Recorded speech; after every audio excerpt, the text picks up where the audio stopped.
bienvenue dans cette nouvelle vidéo que je suis ravie de tourner. Vidéo dans laquelle je vais vous parler d'une lecture que j'ai faite récemment d'un livre qui s'appelle Le corps glorieux de la top modèle, qui a été écrit en 2013 par Véronique Bergen. Véronique Bergen est une écrivaine et une philosophe née en Belgique qui a été élue à l'Académie royale de langue et de littérature française de Belgique en 2018 et qui donc a écrit ce roman de philosophie, cet essai, en 2013. Je l'ai lu là très récemment et en fait je l'ai trouvé hyper intéressant. Il soulève énormément de questions et d'enjeux qui sont fondamentaux dans la mode et du coup j'avais envie aujourd'hui de vous parler des thèses principales du livre. Je pense que la question principale de ce bouquin, c'est de savoir quels sont les enjeux encourus par les corps des mannequins, qui sont non seulement leur outil de travail, mais qui sont aussi la toile sur laquelle va être projeté tout l'imaginaire de la mode, tous ces symboles qui sont protéiformes et aussi gargantuesques et qui donc forcément a une signification que j'avais envie de percer à jour dans cette vidéo. La vidéo va justement être divisée en 3 parties, comme d'habitude on fait un petit plan.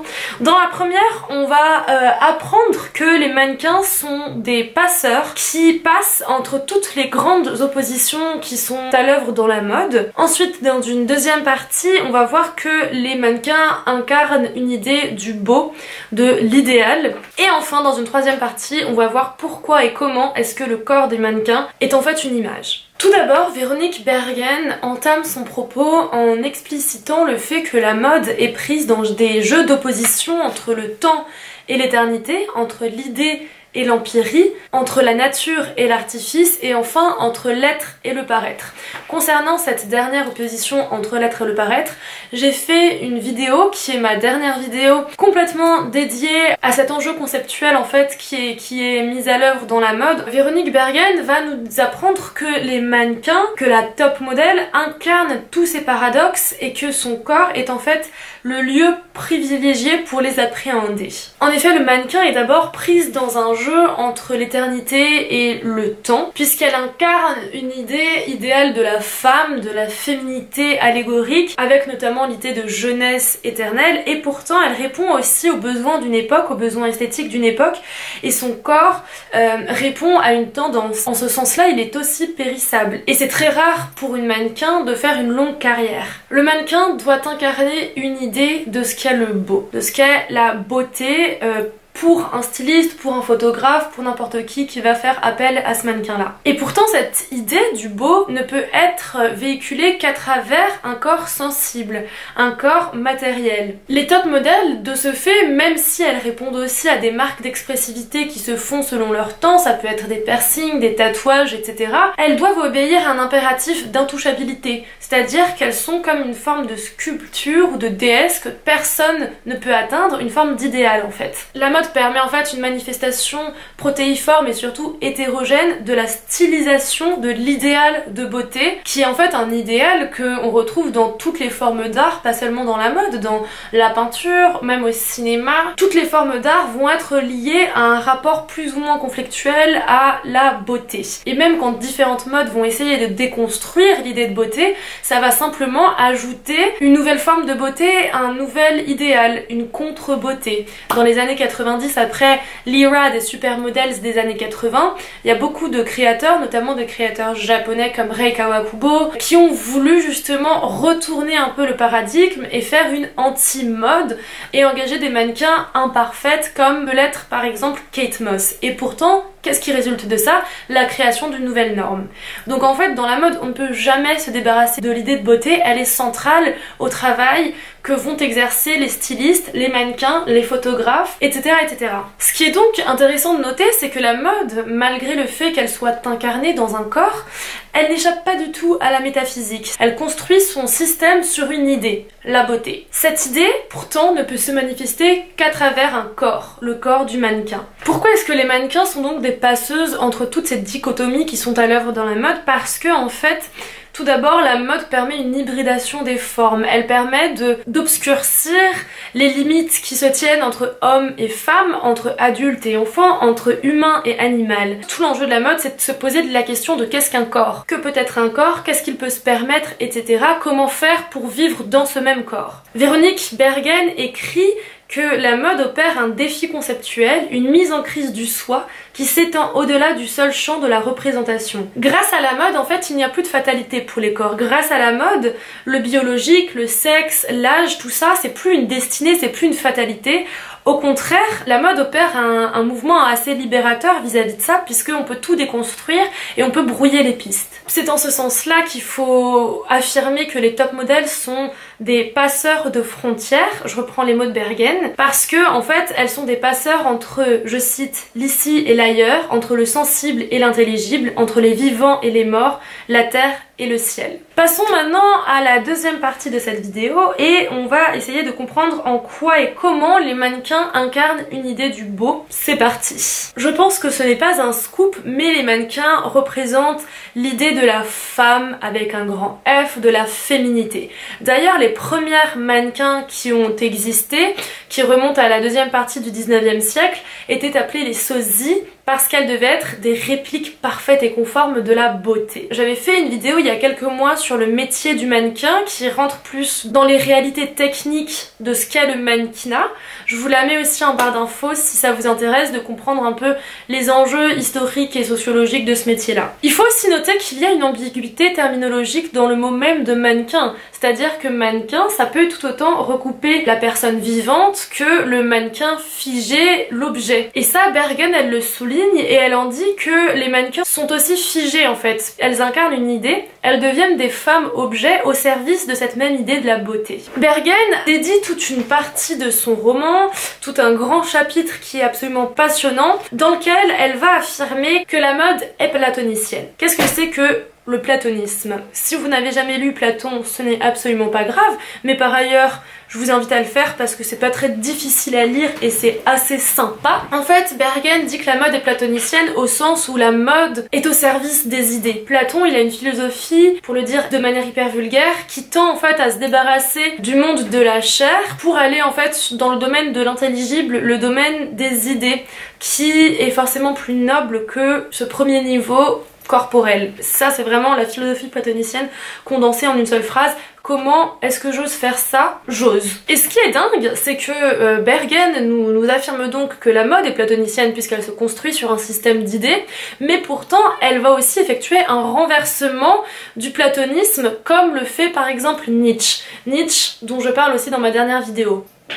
Elle opère ce renversement du platonisme parce qu'elle s'en tient à la surface et aux apparences, ce qui n'est absolument pas platonicien. Donc il y a un vrai paradoxe dans la manière dont est construite la mode et notamment son système conceptuel en fait. Ce que Bergen réussit à démontrer, c'est que la mode parvient à créer une nouvelle forme de platonisme. La transcendance de la mode va s'effectuer via le corps. Et le corps devient un biais inédit pour appréhender le monde des idées. Bergen va effectuer beaucoup de parallèles religieux entre le métier de mannequin et notamment la figure biblique de l'ange. Bergen affirme que comme les anges qui sont des intermédiaires entre Dieu et nous, les mannequins vont être des intermédiaires entre le beau et nous.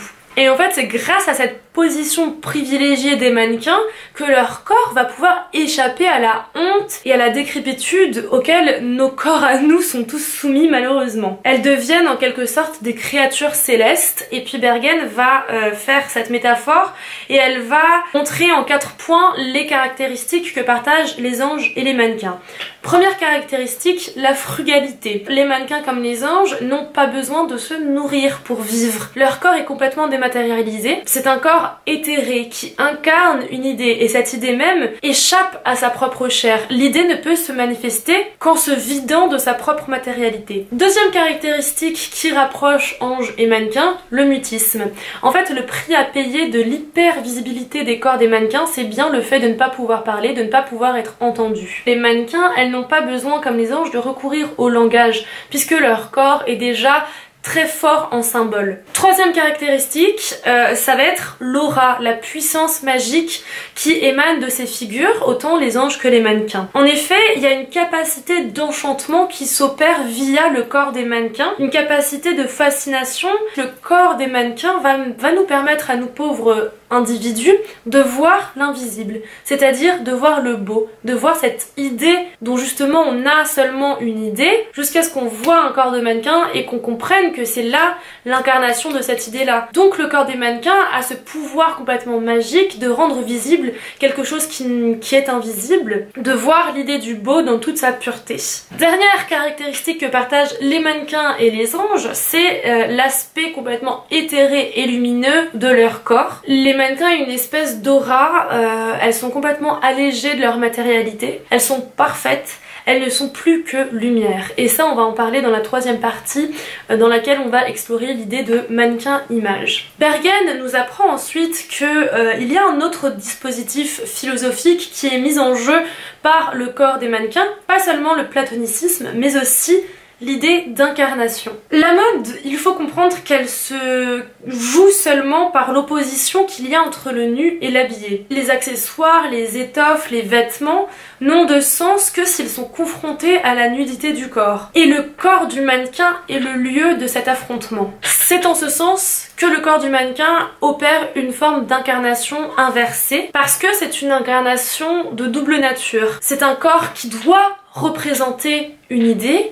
mais qui en même temps doit échapper à sa matérialité. Bergen écrit, page 51, un des paradoxes de la mode s'énonce comme suit: la mise en valeur, en gloire du corps aboutit à son absentification, à son immatérialisation. Le corps des mannequins devient alors, et c'est son expression, verbe de la chair. Je trouve ça déjà hyper beau. Elle écrit que le mannequin devient verbe de la chair dans le sens où une chair proche du degré 0 qui se fait verbe imagé et lumineux, image et lumière. En fait, le corps du mannequin est un corps qui n'a plus rien d'un corps. C'est un corps dépossédé de ce qui fait sa spécificité de corps, un corps qui n'a plus d'immanence, qui n'a plus de matérialité. Dans cette idée, Véronique Bergen affirme qu'il y a aussi une dimension sacrificielle dans le corps des mannequins. Le corps des mannequins doit se déposséder de ses caractéristiques empiriques et sensibles pour racheter notre propre corps d'humain imbécile et périssable et qui se dégrade, qui est soumis à ses tentations et à ses vices et qui malheureusement souvent y consent. Le défilé devient alors la mise en scène de ce sacrifice puisque le corps des mannequins est jeté en pâture au regard et semble pourtant toujours intouchable, c'est-à-dire que le mannequin ne vit qu'à travers le regard d'autrui et pourtant il est complètement intouchable, il a quelque chose de céleste en fait. Ce qui est drôle aussi, c'est que les top modèles, alors qu'elles sont admirées de tous, elles-mêmes, elles n'ont pas de regard. Elles-mêmes, elles ne voient pas les autres. En fait, leurs regards sont fermés à toute altérité. Leur beauté est refermée sur elles-mêmes, elles sont vouées à ne vivre qu'en étant vues en fait. Et c'est ça qui est très difficile, c'est parce que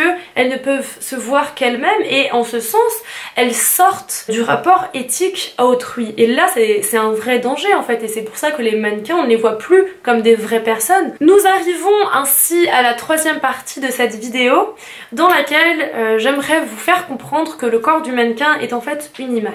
On l'a vu dans la deuxième partie, le corps des mannequins devient donc immatériel et en fait il est remplacé par une chair d'étoffe et de tissu, qui est en fait la chair de la mode. Dans la mode, il y a une domination de l'image qui implique forcément que les mannequins vont devenir des images elles aussi. Leur corps devient alors une surface ou un plan et il doit s'éclipser pour laisser place à l'invention, à la créativité du styliste. La mode, elle tient tout son sens dans le fait qu'elle nous permet de comprendre comment habiter notre propre corps et pourtant la mode oblige les mannequins de se déloger de leur propre corps. Et ça, c'est hyper fort selon moi. Qu'est-ce qu'une image? Puisque les mannequins en deviennent, qu'est-ce qu'une image? Il faut bien poser les termes. Une image, très concrètement, c'est un objet absent à lui-même en ce qu'il en représente un autre. Une image, c'est un simulacre, c'est-à-dire qu'une image représente un objet tout en étant un autre objet. La mode est une fétichiste des images. Tout devient image pour elle. Il y a une saturation du visible qui rend en fait impossible la distance qui doit normalement s'opérer entre le regard, l'objet et la vision qui permet de faire le lien entre le regard et l'objet. Puisqu'on est dans un truc hyper de surenchère d'images et tout dans la mode, on n'a plus cette perspective-là, on n'a plus cette distance-là. Et le fait qu'on n'ait plus cette distance-là, ça va mener à des confusions très très dangereuses puisque par exemple on va avoir tendance à ne plus voir de frontières entre l'image projetée par le mannequin et le mannequin en tant qu'individu, en tant que ce qu'elle est. Souvent on va confondre les deux et ça on le fait pas seulement qu'avec les mannequins mais avec toutes les personnes qu'on déifie en quelque sorte, les grands acteurs, les grandes actrices, etc. On va complètement oublier qu'il y a un simulacre et que donc notre rapport est faussé en fait au mannequin.